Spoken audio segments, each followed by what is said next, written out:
Alright, hey, it's Iris, and today I'm gonna be telling you how to get a 5 or a kind of okay score on your AP tests because May is coming up. Basically, this is just sort of to motivate you, maybe just a little bit, because I know it's kind of hard to get motivated to start studying. Okay, yeah. I want to clarify that a 5 isn't necessarily what you should be aiming for. Aim for what you think you can achieve, and if you think you can achieve a 5, go for it. If you think there's a lot of work you need to do to achieve a 5, see if you're willing to put in that much work. I got a 5 on my AP Human Geography test, and I got a 4 on my AP World test, and I am hoping for a 5 in APUSH and a 3 in AP Chem, because let's be real here for a minute. I'm completely gonna skip the bullshit of start studying early because I don't do that, and if you're watching this video, you don't do that, so I'm completely with you there. All in this together. So the first thing you're going to want to do is go over any notes you have from the class if you have kept track of those. If you haven't, move on. Anything that's in your own words will really help you remember it because it's like you're going over what past you was writing. So even if you're just like skimming notes, because you're probably going to have a lot of notes if you have any, will help you because it's sort of still just looking and seeing that information again. Next, you need a practice book. If you don't have one, I really recommend getting one. You might not be able to go through the entire thing, but it has practice tests. You can find practice tests online too, and you might even be able to find PDF versions of these study guide things. Princeton makes them, Barron makes them. I'm not gonna plug a specific brand because I'm not sponsored, but you know, if you want to sponsor me.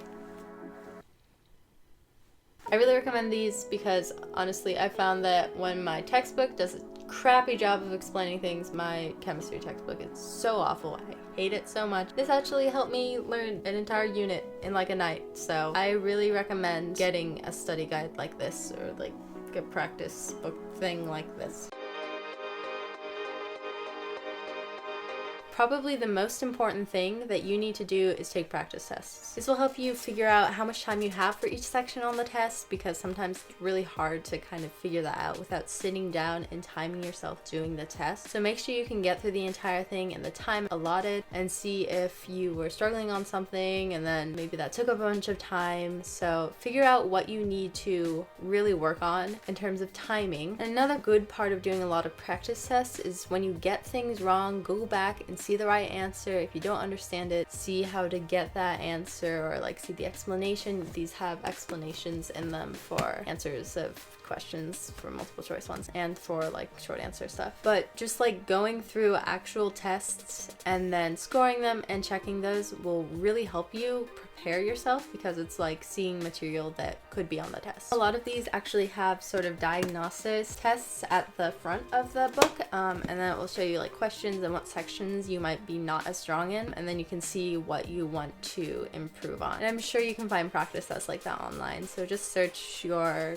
AP class, whatever you're taking, and try to see if you can find practice tests. You can even take tests from like previous years because they released those. So the part besides the multiple choice questions are like the short answer questions or the like essays. So for AP Chem, there's like short answer questions. They take a while for me because I'm not very good at chemistry. I mean, I'm guessing half the time. Let's be real. And this is for social studies essays that you have to write, like DBQs or LAQs or SAQs, make sure you go through and know the requirements, or like what's the kind of rubric for them scoring, so you get those points. Even if your essay isn't really pretty, if you include information and kind of make everything you say super clear, they can give you points. I've honestly used that to my advantage a ton, and I do not make good essays during the testing. I just kind of put as much information as possible into the essays, and that's kind of like BSing, but it's also sort of like including actual information that will get you points, and even if it doesn't, it's sort of like a chance at getting points. So I really recommend for those social studies classes that you just include as much information question as you possibly can that could possibly be related in some way to the prompt. And make sure you read the prompt super carefully and check what you're actually going to be talking about, because if you answer the wrong question, you can't really get any points. So you have to make sure you're really answering the right question. So if it's like evaluate the effects of blah blah blah or evaluate the causes of blah blah blah, you have to make sure that you're actually evaluating the effects or the causes, because I know a lot of people have messed up on those and sort of just evaluated the blah blah blah or evaluated the wrong thing. It's kind of hard to explain. Make sure you read the question super carefully and you know what you need to be answering during the essay. So really just try to see what you can really do to prepare yourself, because it's all about how much work you put in to prepare yourself. Reading over sections, studying as best you can, it's all about how much time and effort that you put in. And if you don't put in enough to really go for what you want as a score, you could still get that score because the curving on AP tests is intense. But you should really be trying to prepare yourself as best you can so that when it comes to the test, you're like ready for anything. And even if there's something that you don't quite know, just put something down. Anything. Points aren't taken off, at least on the ones I have taken. I think they eliminated that on all of them, but I'm not positive.